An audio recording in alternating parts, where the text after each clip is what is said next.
Good afternoon, everybody. All right, so we've already gotten started on our opponent this week. Reviewing the film, kind of like we talked about after the game the other night. Just a lot of culture and execution is what showed up on tape. Really proud of the progress of our team. The fact that there's been such a change in our physicality up front on both sides of the ball, and that everybody really focus on doing their job and not pressing just to go out there and make a play. Sometimes when you do that, you get out of sorts a little bit. And for the most part, guys were doing their job and on point with it, and led to guys making a lot of plays. So, but that being said, I'll focus on Virginia, coming off a big win this past weekend. They got a lot of good players, a lot of speed on the field, and very disruptive on defense. They do a bunch up front. They present some challenges. Good practice this morning. And questions, please. Was that game the best showing of physicality you've seen since you've been back here, considering level of opponent and the performance? Is that what you want it to look like? I think that's something maybe at the end of the year you really look at and draw comparisons, but it's a major step when you look at rushing totals. When it's that lopsided, 211, 30. When you look at pressures on the quarterback, I believe we pressured him 18 out of 34 with 5 sacks, and I think we had 2 or 3 pressures, maybe more, maybe a 4th one, but no sacks. You feel really good about that progress, and we matched up against some really good players. So just a lot of hard work and development. I think style of play came into play also. I think our Tuesday, Wednesday practice sessions also showed up as well. Things that we work on a lot showed up as well. So certainly excited about the progress, and the truth of the matter is there's a lot of improvement to be made, and we attack those things right away on film, without any, no sensitivity, nothing but betterment in mind. It's not an easy situation for a true freshman quarterback to make his first career start against that defense. Your take on how Emory Williams played and how a performance like that can help his development? I thought he was excellent. I do, and I think we all know, I know it sounds like a broken record. If that's your first start, there's going to be a speed adjustment. It's just going to happen a little bit faster. Things are going to move just a little bit crazier than what you can provide. But we do practice a lot of good on good during the season, so he does get a lot of speed on speed. But he went through his progressions extremely well. He articulated the play calls, because we were a huddle operation for the most part. When we didn't huddle, he was able to communicate very well as well. There was no communication issue. He was very decisive. He got some balls batted earlier. I think as a freshman quarterback, sometimes you don't find that throwing lane. I thought as the game went on, he got really comfortable.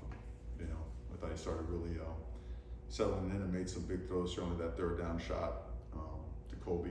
That's a big time throw and a big time route, big time catch on the 3rd down and must have it situation. So very pleased with his performance, and I know all his teammates were really excited for him. You saw Tyler's emotion on the sideline, towards him, congratulating him. So really good job by him. And on that note with Tyler, how instrumental was he in a short period of time, just kind of helping Emory be ready for that moment?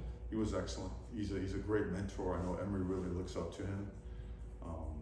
Just helping him learn. Again, it was a new offense for everybody, but just Tyler's experience and football at the college level requires a certain level of understanding, and Tyler has been instrumental in helping Emory along with that. Mario, you said, I think, at the end of the post-game press conference the other night, Tyler would continue to get evaluated, you'd have more data, the next couple days, but more we learned about his injury status for this coming week. Yeah, he's good to go. That's what I can tell you. I think last week was, again, caught us off guard. I know on game day, people look out and say, whoa, wait a second. But it caught us off guard during the week, and sometimes, he doesn't have anything that's serious, but if it takes a certain turn, it could delay it, and that's really what ended up happening. And we're in a good place right now, and everything was back to normal today's practice. And then is there any kind of updated timeline or status update on the key method, or he's obviously been out for a little while now? He's been out for a little while. I can tell you, Nigelique will be out probably the rest of the season. Okay, is a little bit more significant. Akeem is, I feel like he's close. I feel like maybe not ready to comment completely on him right now. We do have some evaluations today, later today, and then another one later this week. I mean, we're doing a lot of stuff with him, so I think we're close, but we also want to just keep the confidentiality of his situation, and also just not fully having a complete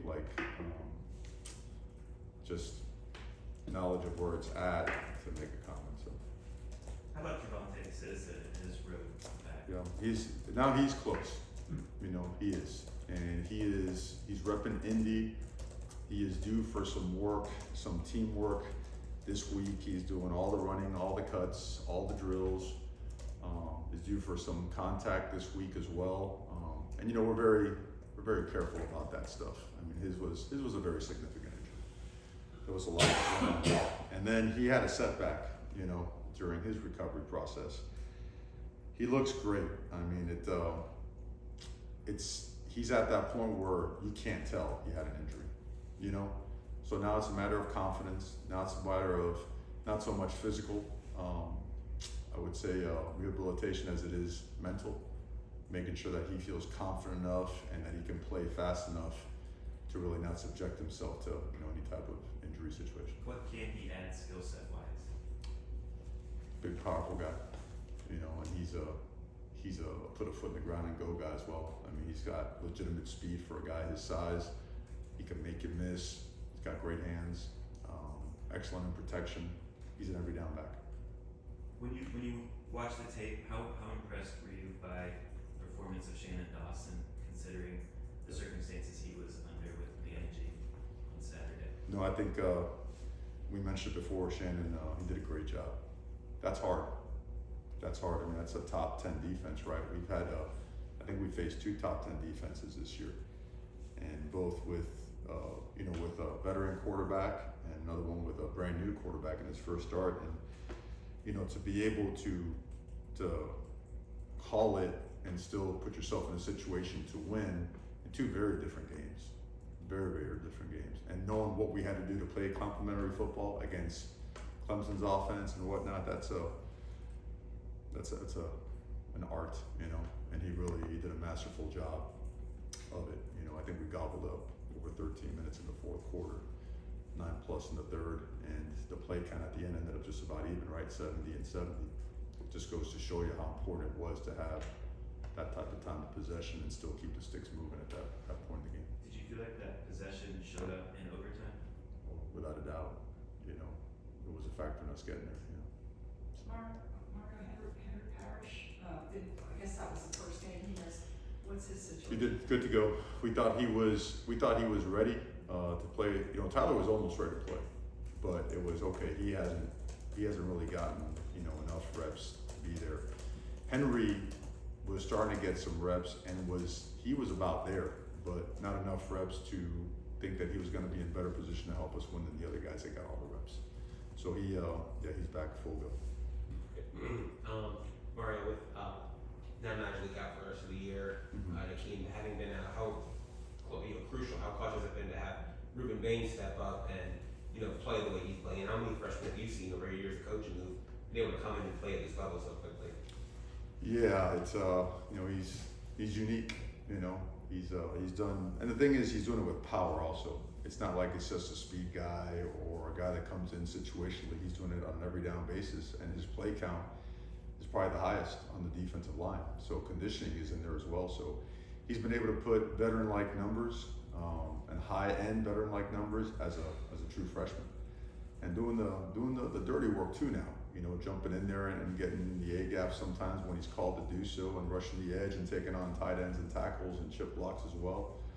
So no, he's been incredible, and he just goes. You know, doesn't say much, just focus on playing great football, and he's impacted the team not only as a player but also as a leader and as a person.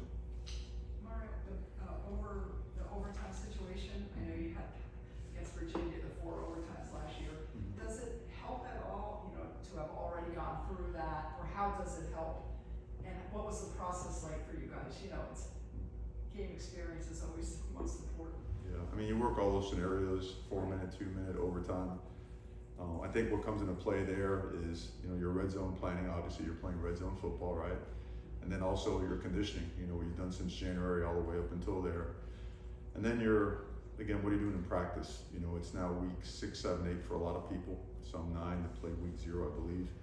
And so what's going to show up in during that time, right? Because it's hard to run the ball in the red zone. It's hard to throw the ball, right? Because of the width and space to defend. So do I feel like we have an advantage? I feel like psychologically we're very confident, but credit to them. That's an excellent football team we played, and that is as talented as a team as you'll see. So all in all, just really proud of our guys because whatever we talked about and everything we worked on, it actually showed up, right? We protected the football and we took away the football, and that has been, it's always been as big of a stat line as you can imagine as it relates to winning and losing. Also, Paulo Rashard Smith is having a good season. In what ways does he make it difficult for opponents to game plan, and what challenges does he present, and what does he add to your offense and special teams? Well, he does it all. You saw him play some running back. You saw him play slot. He plays outside. He's on every special teams. He's a returner. He's broken some monster kickoff returns as well. He's a punt returner as well. We'll probably use him back there a little bit also. So he can handle a lot. He's like a piece of iron. He just doesn't break. He can just go forever. He's built that way. He's over 200 pounds. Just so natural as a football player. An awesome human being. I'm all over him. I'm a pain in his neck because I just feel like the sky's the limit for him, and it's my obligation to make sure he leaves here absolutely elite. So I'm always on him. I think he appreciates it. Sure, he makes him mad all the time, but he really is. He really is an explosive football player, and so he's worked himself in a position where we've created stuff for him, as well as he's part of the natural game plan. After watching the tape, what were some of the biggest differences week over week in the run defense improved? Well, we tried a couple different things structurally, and I think that showed. I think we did our job. That was a theme, and the guys will tell you, and everyone did their job. They did it well. They did it fast. They did it with power. They did it with physicality, and played with a lot of effort. Really took on the attitude of, it's got to be this way. It's got to be a will not be denied attitude on every single play, whether it works out your way or not. So structurally, we threw in some things. Aside from that, we elevated our level of play. We played to the standard that we need to keep improving upon, and certainly we need to build upon it. Mario, the would be, I thought it looked like a safety, but that officials reviewed and confirmed their original decision. Have you asked the ACC for any clarification on that, and any thoughts on that? Or why did they tell you they didn't call it safety? If I could break this, I would. Next question. Do they explain to you, let's say when the situation, can you ask them why did you confirm it? Can they tell We're you? awaiting a response. Okay. Emery's now sitting at 4 games. Does that change anything with approaching red shirts No. I don't think so. I think the day and age of redshirting is, there's a transfer portal, there's injuries, there's 3 and dones. If you can help the team and play, you play. If you bring value to a team, to waste someone on meaningless downs, if you're playing special teams, that's ultra valuable because you're one step closer to being a full-time player on offense and defense. The training of the speed of the game, angles, leverage, understanding concepts, special teams is far and away the best way to acclimate players. I know Emery's a different situation, but he just started the game. That's obviously the most value, right? You get out of that, but he's ready to go, and all systems go. What's it about Virginia? Just looking at them. Well, watching them up front, number one, they bring a lot of pressure. They're anywhere 36, 40% pressure. They're disruptive up front because they'll run a lot of stunts. not only on third down, I mean on first and second down to try to disrupt your run game. A lot of TEs, ETs, double TEs, which is something we haven't seen yet. You know, the America's Blitz, you know, field miss will bring the Sam and the Mike and Mike and the Will respectively, depending what part of the field you're on. They involve their secondary and pressures as well. They've got a really nice menu of pressures on third down. They're exotic, and you had to. We put in already extra time into all that stuff, knowing that third down they really made it difficult for North Carolina last week. You know, forced some high balls, forced an interception at the end. It actually was a quarterback hit to seal the game with an interception. And but they're really stout up front. Their linebackers can absolutely roll. They're great tacklers on the back end with a lot of speed. I think their offense, they're just gelling. I mean, they're making explosive plays all over the place. They're hard to cover. They run really hard. They've done a lot of work on their offensive line. You could tell because just the way they fit their combination blocks, the way they communicate, they're just in sync. And they operate at a very high level this past week. Murray, is there anything to like playing a team coming off of a big win like that? 'Cause I'm sure they were not feeling great about themselves entering that game, having only won one game before that. Is there anything to playing a team coming off a big win, either in a positive way for them, where they have more confidence, or in a negative potential way, in that they're, I don't know, they're probably not feeling full of themselves, but like, you know, a letdown kind of thing? Is there anything to that? I think for 150 years, everybody's been trying to figure that out. And if you feel like if you watch college football, you get a different result and a different dynamic, right? Depending on what you watch. And it keeps coming down to what's going on between the ears. You know, what's going on upstairs. You know, where is that mind? What is the mindset of the football team? You know, are you unified? Are you willing to fight through the tough times? Are you willing to take one, a shot right in the nose and be able to just keep getting up and up until it turns your way? Because, you know, we just had to do that, right? We got faced with that, and they were facing that, and they did it. You know, so there's tangible evidence, right? There's film and proof that they are a team that is very capable of playing at a high level, and they did that. So, which is great for our guys to realize that, because probably one of the hardest things to convince players in coaching college football for whatever years is that everybody has good players. Everybody has really good players, you know, in some way, shape, or form. Some have a ton of good players. But if you walk into a game thinking that you're gonna do well because you're better or they don't have good players, you're out of your mind. And this isn't related to playing, this relates to just college football in general. And that's why I think you see, you know, some of the, you know, it's not, they're called upsets, but it's really who played better that day. It's not the best team, right? It's who plays best. And so whatever goes on between the ears has got to be the priority. You know, it is for us on a week by week basis. And then, I mean, obviously they're the opponent this week. You're focused on beating them, but after everything they went through last year, are you happy for them that they were able to have this kind of nice moment, you know, a joyous event for themselves? We are. We know we're setting up, you know, some stuff that's it's really important to us. You know, Gulliver's right down the road. You know, now, you know, I can you imagine as a parent? Man, that's tough stuff. So we're certainly going to do everything we can to honor them.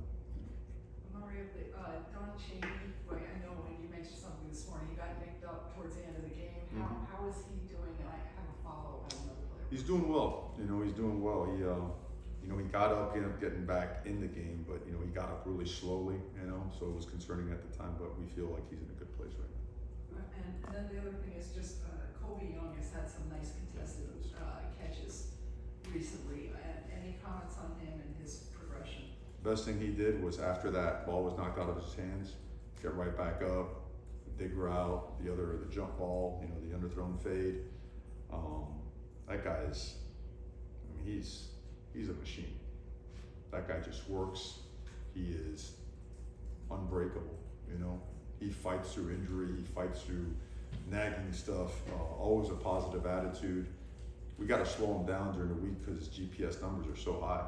We don't want him to just use up all the gas in the tank before the game comes around. He's that kind of guy. I mean, we are super fortunate to have Kobe Young in this program. I think last week the O-line was nominated for the Joe Moore Award. I would assume every O-line group's different, and it's only been 7 games this year. But what do you like about this group, this O-line group that you guys have this year? they're legitimate, hardworking, tough, resilient, accountable, physical, smart, cohesive human beings that are team first guys. They want to see the team win. They want to do it. They all think they're super athletes. That's the only thing that's, they all think they should have the ball or a play where they get the ball, which we're not doing that. But they've got great personality.